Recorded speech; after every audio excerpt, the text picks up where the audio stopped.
दोस्तों Holkar study point में आपका स्वागत है। आज मैं बात करता हूं तुम्हारी वैद्युत प्रतिरोध। वैद्युत प्रतिरोध क्या होता है, क्या नहीं होता है तुम्हारा।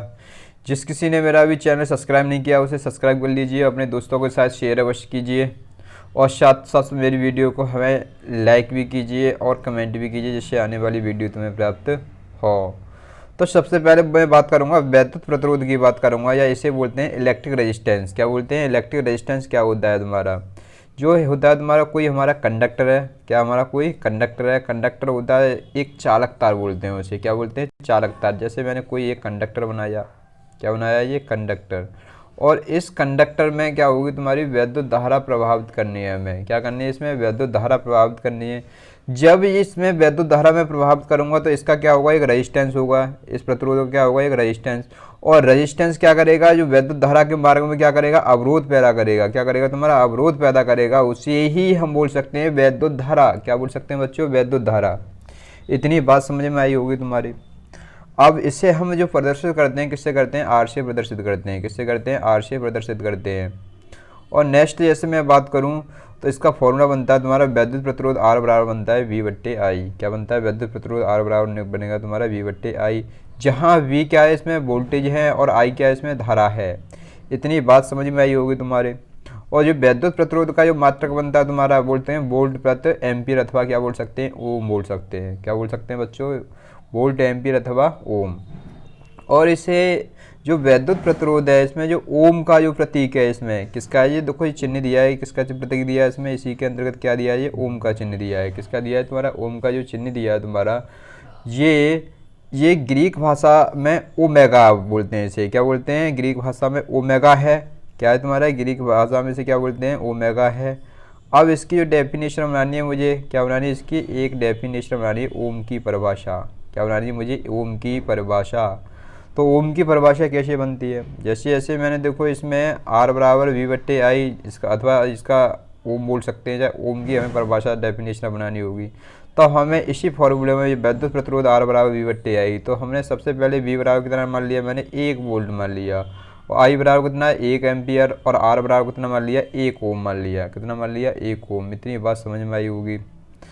अब बच्चों में इसकी डेफिनेशन बनाता हूँ। जहाँ यो वी है तुम्हारा, ये क्या तुम्हारे चालक के सिरों पर विभवांतर है। ये कोई कंडक्टर है, कंडक्टर पर क्या होते हैं तुम्हारे, एक चालक के सिरों पर क्या होता है, इसमें वोल्टेज उत्पन्न होते हैं या बोलते हैं विभवांतर। लगाने पर उसमें 1 एम्पियर, यानी उसमें क्या होती है तुम्हारी 1 एम्पियर की वैद्युत धारा प्रभावित होती है। तब उस पर क्या बोल सकते हैं, तब उसका जो प्रतिरोध कितना होगा, 1 ओम होता है। कितना होता है, 1 ओम होता है। इसकी जो डेफिनेशन बनती है, देखो बच्चों ये दी है, दोबारा देख लीजिए। तो इसकी जो डेफिनेशन दी है हमारी, जैसे बोला इसमें, यदि किसी चालक, क्या दिया तुम्हारा, यदि किसी चालक, देखो ये दी है तुम्हारी, यदि किसी चालक के सिरों पर 1 वोल्ट का विभवांतर लगने पर उसमें 1 एम्पियर की वैद्युत धारा प्रभावित हो, तब उस पर चालक में 1 ओम क्या होगा, चालक का 1 ओम होता है। या क्या होता है तुम्हारा, 1 ओम क्या होती है, तुम्हारी डेफिनेशन निकल के आती है। नेक्स्ट में बात करता हूँ वैद्युत प्रतिरोध को प्रभावित करने के कारक। तुम्हारी जो वैद्युत प्रतिरोध को जो प्रभावित करने के जो कारक कौन कौन से होते हैं हमारे, या उसके वैद्युत प्रतिरोध क्या होते हैं, नियम भी बोल सकते हैं इन्हें। तो देखो इसे बोलते हैं फैक्टर अफेक्टिंग इलेक्ट्रिक रेजिस्टेंस।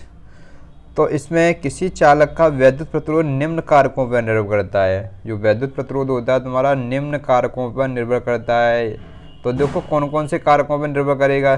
तो नंबर 1 दिया है इसमें, इसे बोल सकते हैं यह चालक तार की लंबाई एल के कैसा होता है, अनुक्रमानुपाती। देखो अनुक्रमानुपाती होता है, जैसे मैंने बताया था आर प्रोपोर्शनल कैसा हो गया तुम्हारा एल। ये दोनों कैसे आपस में कैसे हैं, बराबर हैं, या कि दोनों बराबर के हैं, तो ये कैसे हैं, प्रोपोर्शनल हैं। ये आपस में कैसे हैं, प्रोपोर्शनल। या ये बोल सकते हैं ये आपस में कैसे हैं तुम्हारे, अनुक्रमानुपाती बोलेंगे। क्या बोल सकते हैं, अनुक्रमानुपाती बोल सकते हैं, या बोल सकते हैं समानुपाती बोल सकते हैं।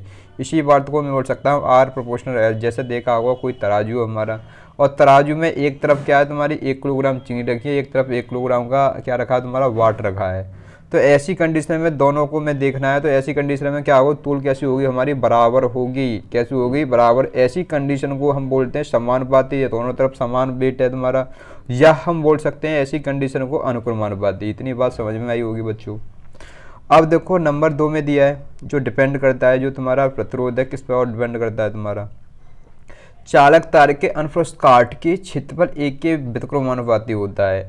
जैसे मैं बात करूँ इसी में, जैसे हमारा कोई एक कंडक्टर है, या क्या तुम्हारा कंडक्टर वायर है बच्चों, ये जैसे मैंने डायग्राम बनाया, और डायग्राम में जैसे ये क्या तुम्हारा इसका ये अनुप्रस्थ काट का क्षेत्रफल है, और ये क्या तुम्हारी चालक तार की क्या है इसमें यहाँ से यहाँ तक क्या है ये लंबाई, ये क्या तुम्हारी लंबाई, और इसका क्या होता है एक विशिष्ट प्रतिरोध होता है, विशिष्ट प्रतिरोध होता है ये वाला कंडीशन।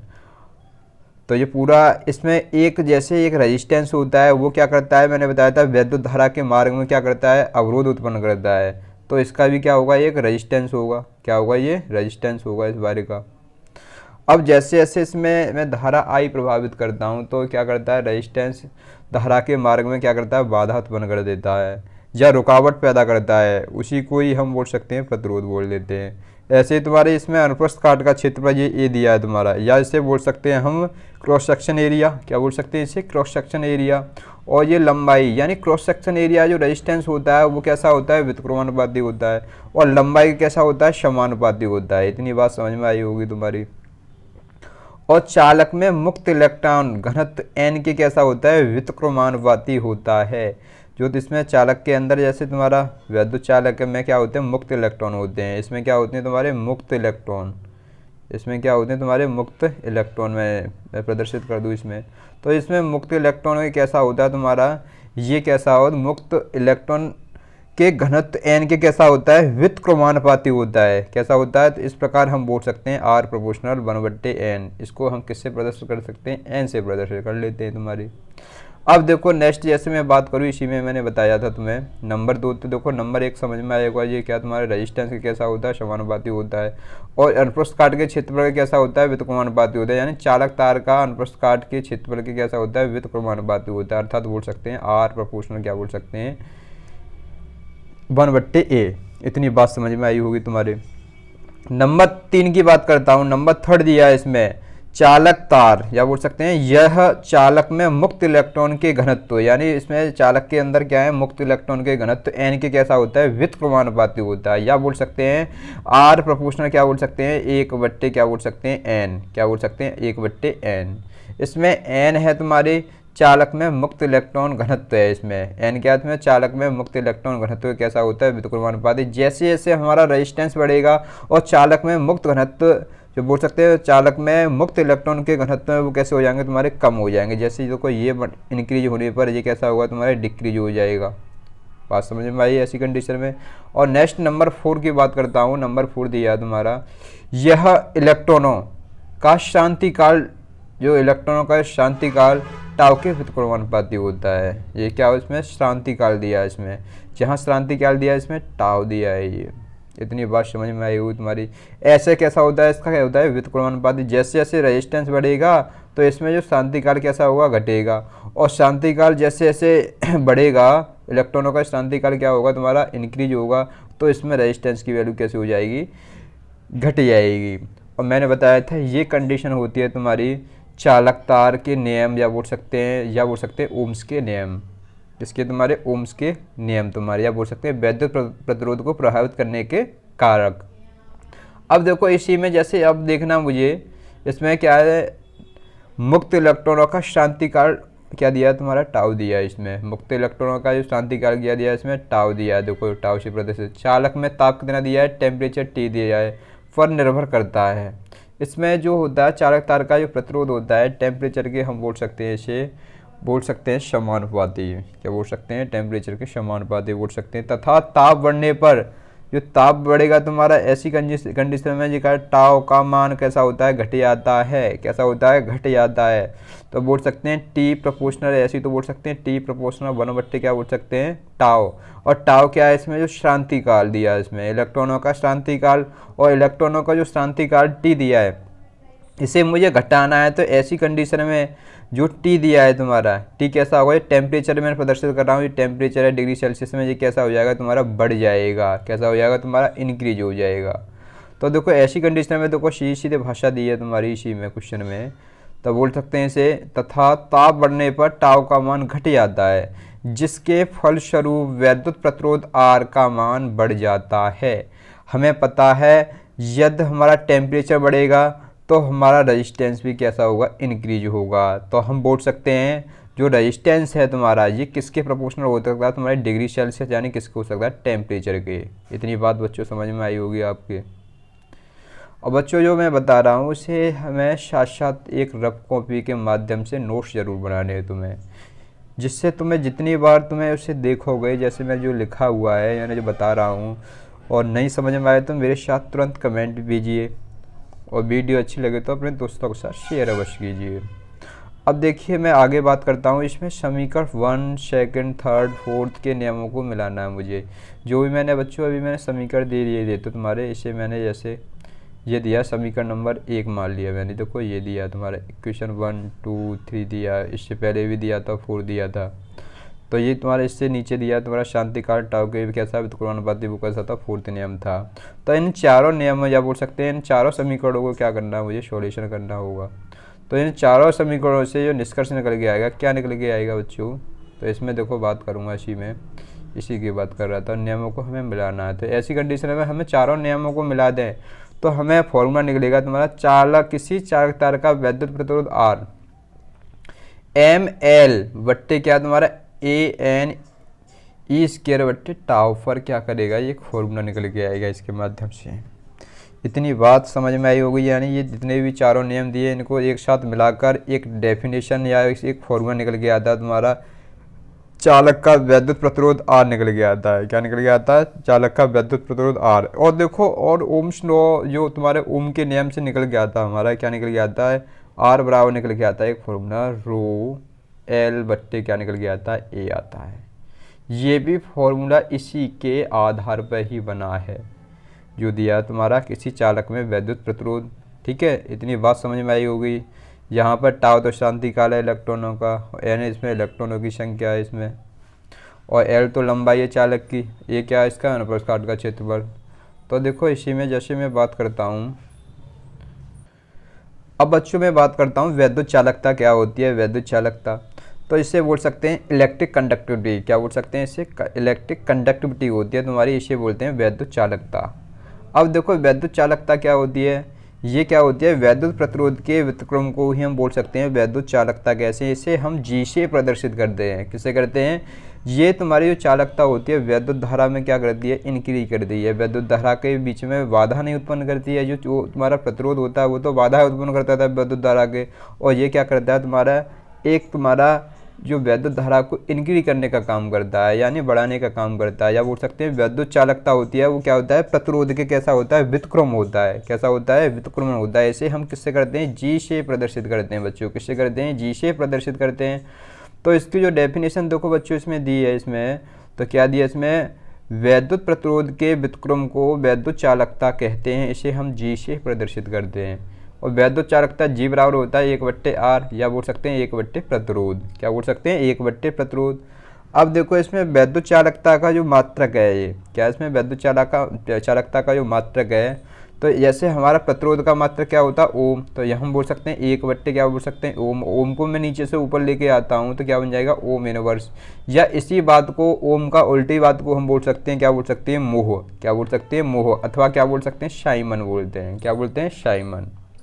इतनी बात समझ में आई होगी तुम्हारे। ये सभी क्या है, तुम्हारे मात्रक हैं। किसके मात्रक हैं, ये तुम्हारे वैद्युत चालकता के मात्रक हैं। ये तुम्हारे ये इम्पोर्टेंट दिए हैं तुम्हारे, इन्हें जरूर अपनी टॉप कॉपी में लिखना है तुम्हें। और तुम्हारे जैसे तुम्हारे ITI, जो ITI के लिए तो बहुत बहुत इंपॉर्टेंट हैं ये तुम्हारे फॉर्मूले दिए हैं तुम्हारे। जैसे UPPCL है तुम्हारे, DRDO तुम्हारे, और भी बहुत सारे एग्जाम होते रहते हैं। जैसे अभी UPRB रनर में जो वैकेंसी आई है उसमें भी तुम्हारे ये क्वेश्चन पूछे जाते हैं। अब मैं बात करूँगा इसमें, नेक्स्ट बात करता हूँ जैसे वशिष्ठ प्रतिरोध अथवा प्रतिरोधकता। देखो कभी कभी बच्चे कन्फ्यूज हो जाते हैं यहाँ पर, क्या जो वशिष्ठ प्रतिरोध दिया है, और अथवा इसे हम बोल सकते हैं प्रतिरोधकता बोलते हैं। क्या बोलते हैं इसे, प्रतिरोधकता, या इसे बोल सकते हैं वशिष्ठ प्रतिरोध होता है तुम्हारा स्पेसिफिक रेजिस्टेंस बोलते हैं इसे। ये दिया तुम्हारा, क्या दिया, स्पेसिफिक रेजिस्टेंस, और क्या दिया तुम्हारा, प्रतिरोधकता को हम बोल सकते हैं रेजिस्टिविटी। बात एक ही है ये तुम्हारा, लेकिन इसमें बस लैंग्वेज का फ़र्क है। इतनी बात तुम्हें बच्चों ज़रूर समझ में आई होगी जो मैं बता रहा हूँ। यानी वैद्युत यानी वशिष्ठ प्रतिरोध और ये प्रतिरोधकता एक ही बात है। अब इसकी जो डेफिनेशन बनेगी बच्चों, तो हम बोल सकते हैं जब किसी चालक तार, कोई हमारा चालक तार में क्या होगी, धारा प्रभावित की जाती है, हमारा कोई चालक तार है उसमें धारा प्रभावित की जाती है, तो चालक तार के भीतर किसी बिंदु पर वैद्युत क्षेत्र की तीव्रता क्या है, ई, तथा धारा घनत्व जे के अनुपात को हम चालक की पदार्थ की विशिष्ट प्रतिरोध अथवा बोल सकते हैं प्रतिरोधकता बोलते हैं, या प्रतिरोधकता कहते हैं। इसे हम किससे करते हैं, रो से प्रदर्शित करते हैं। किससे करते हैं, रो से प्रदर्शित करते हैं। तो रो इक्वल टू फॉर्मूला होता है विशिष्ट प्रतिरोध, रो इक्वल टू होता है ई बट्टे जे, जहाँ ई क्या है, वैद्युत क्षेत्र की तीव्रता है, और ये धारा घनत्व है, जे क्या है इसमें, धारा घनत्व। बच्चों इतनी बात समझ में आई होगी मेरी, जो विशिष्ट प्रतिरोध, या बोल सकते हैं इसी बात को मैं बोल रहा हूँ बार बार, प्रतिरोधकता बोलते हैं, या बोल सकते हैं इसे रजिस्टिविटी, क्या बोल सकते हैं इसे, रजिस्टिविटी। अब देखो नेक्स्ट इसी में जैसे मैं बात करूं, इसी फॉर्मूले के अंतर्गत बच्चों में बात करता हूं, तो इसी में दिया तुम्हारा, माना चालक तार के भीतर किसी बिंदु पर, कोई चालक तार है और चालक तार के भीतर किसी बिंदु पर, या बोल सकते हैं किसी चालक तार के भीतर किसी बिंदु पर वैद्युत क्षेत्र की तीव्रता क्या होता है, फॉर्मूला ई बराबर होता है वी बट्टे एल, जहाँ वी क्या है, विभवांतर या बोल सकते हैं वोल्ट है, यहाँ एल क्या है, चालक तार की लंबाई है। तो यहाँ धारा घनत्व एक फॉर्मूला होता है, धारा घनत्व जे बराबर क्या होता है, आई बट्टे ए, क्या होता है, आई बट्टे, जहाँ आई क्या है, धारा है या वैद्युत धारा बोल सकते हैं, ए क्या है इसमें, एरिया, क्या है इसमें, एरिया। अब जैसे मैं बात आगे करता हूँ इसके, यानी जो मैंने जो फॉर्मूले बताए तुम्हारे धारा घनत्व का, तुम्हारा ये वाला फॉर्मूला, और ये दोनों फॉर्मूले मैंने बताए तुम्हारे वैद्युत क्षेत्र की तीव्रता वाला, ये दोनों तुम्हें याद होने चाहिए तुम्हारे, ये तुम्हारे इलेक्ट्रिक सर्किट में होते हैं। ये फॉर्मूले एग्जाम की दृष्टि से बहुत इंपॉर्टेंट है, कई बार पूछे गए तुम्हारे एग्जाम में ये फॉर्मूले। जब तक इनको नहीं सीख पाओगे, जब तक तुम आगे कुछ नहीं कर सकते हो तुम्हारे, या फिजिक्स हो या तुम ITI सिलेबस में कुछ नहीं कर सकते हो। ये मोस्ट इंपॉर्टेंट हैं, दोनों फॉर्मूले दिए हैं तुम्हारे। अब देखो इसमें अपनी रॉक